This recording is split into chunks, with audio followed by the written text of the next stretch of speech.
Yeah, an analogy I like to make between overlanding for people to understand is the idea of the mountain men of the early 1800s. People who just craved being in nature alone.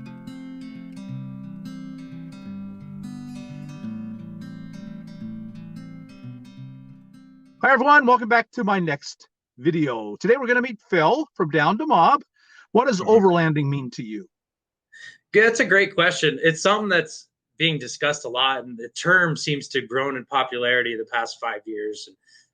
To me, it's it's just like the van life, where you would go, like if you live in a house and you go on a weekend trip, you're going back to the house. So you're going on. You got like one or two spots. Overlanding to me is you keep the journey going, but on dirt. So rather than, like, if I'm going to stay on asphalt, for example, I'm like, I've got to have good reasons and things. So this isn't a very, to the point definition, but I think the biggest thing to really define it is you try, as much as you're traveling, you try to do off-road. So when we went through Utah just this past month, we were, the route that, and I was following some buddies, so I don't remember exactly where, but the route that we took was, we were hundreds of miles of dirt for a while. And most people try to avoid that. And we look for that. And that's really the biggest difference. There's backcountry discovery routes that go through each state. And, I want to push myself, to be honest. I want to push myself a lot harder than I even have. Because a lot of the times I will go on a highway and I'll just go off a dirt road and find somewhere that's, just out there. So is that really overlanding? It's a term that I think the most important thing is just, being off-road and attempting to be off-road as much as possible. And it's kind of a hard thing to explain, but just the accomplishment of crawling over hard rock, or the harder the trail is, or the more, I just did a video on my channel about going up a 4,000 foot cliff, and it was 4,000 feet in elevation change. And I did it all, just alone. And it wasn't even really a hard trail, but how I felt when I got to the top of that, I mean, I was on top of the world. Literally. I was like, we did it. We can do anything. So it's very empowering to me to drive far off-road, come back into the town, and all is good. So it's a fun skill, and I honestly want to push myself a lot more. We did the most overlanding last year through Alaska and Canada. We drove to the Dempster Highway last year. So that was about 500 miles of gravel highway all the way to the Arctic Ocean. And, then when we drove into Alaska, we took the top of the world highway, which is all dirt, hundreds of miles of dirt. So that's kind of overlanding to me, just seeking out as much dirt and rock and getting out there as far as possible. Yeah, that's why I admire you, because you're young and you're going to live that way, whatever it takes. And I followed a much more traditional American dream path, but my heart is exactly with you. When I was just in Colorado this last August or September, and I went back out of Silverton on the Alpine Loop. Oh, and yeah. A bunch of that is slow and rough, but any vehicle, well, not any vehicle, but anything with decent clearance could. My van could take a lot of it. So I took up a road up to 12,000 feet, and you're way above tree line, and it's just, it knocks your socks off. That's my happy place. I was with someone and I said, I'm finally in my happy place. This is it. And the Jeeps would go by, and the ATVs and the motorcycles, and I was the only high top van. I couldn't go down the other side. The other side was way too hard, way beyond my two-wheel drive van's capacity. But that's what I want. And I understand that longing to be in truly remote places. But here was my problem, especially in Colorado, because Jeepers and ATVers just flood to Colorado. Here I was in this really remote, hard to get to place, and it was a steady stream of overlanders. Uh-huh. And man, I'm not sure that, of course, Colorado, again, that's the Mecca. But and this was a famous Mecca in a famous Mecca. But Mhm. and there were a lot of guys up there. It was not, I was not there alone at all. But you were. I watched that video where you climbed that cliff. Unless you just cut them out, and it wouldn't have been easy. You were just up there all alone. Yeah, I passed one car on the way up, and then on the way down, I passed about 50 sheep. And, so that was a really cool experience. But yeah, and that was interesting to me because it was a mountain pass in Colorado with good elevation. And, it just wasn't one that was on Instagram, and it just wasn't one that was talked about a lot. And, I've definitely found that, though. One thing I've really found, I was just in Utah at this spot that on this beautiful cliff, nobody around.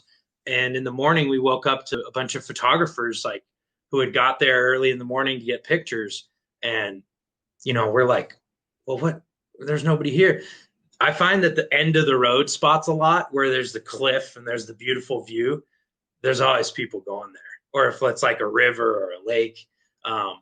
I really like to find spots kind of in between, like just off of the path. And yeah, it's funny how many areas are popular off-road areas, and then how many spots one thing I love doing so much is just watching with my eyes, seeing a dirt road and just going down and exploring. Right. And it's pretty, I mean, these days things are marked. If you're not supposed to be there, they'll tell you, and a lot of the times, and there's big chunks of BLM and state trust land. So if you have a general idea of where you are, that's why I love the Southwest so much, though. You can't get away with that as much other places of the country. Right. It's just big and open and wild. Mm-hmm. Yeah, one of the things that even for me in a van, two-wheel drive van, I'll go back a road and there'll be RVs everywhere, but there'll be an obstacle, whatever the obstacle is. Maybe it's a rutted road, it's too narrow, it's too hard curving, too many big rocks, medium-sized rocks. I can't go over big rocks. Mm-hmm. But I can get beyond that and they can't. So I can just go beyond a little bit beyond that, be in a much prettier place and be alone. And Mm-hmm. there's a lot of that country still where, and I see in your channel, you set up in a lot of really beautiful little, especially little creeks and where there's no one around. And so there's a lot of that still available. Yeah. And my best resource has been meeting up with other folks that show me their favorite spots nearby. And I love doing that so much because you get to see their passion behind, oh, this is the spot. And one time we came over here and we did that. And you just get to kind of live their life with them. And that's really, I have to credit the people I meet up with a lot for those spots. And then I love looking on Google Maps. I met up with somebody in Reno once they said, I've lived there all my life. And I sent them the pin to meet me.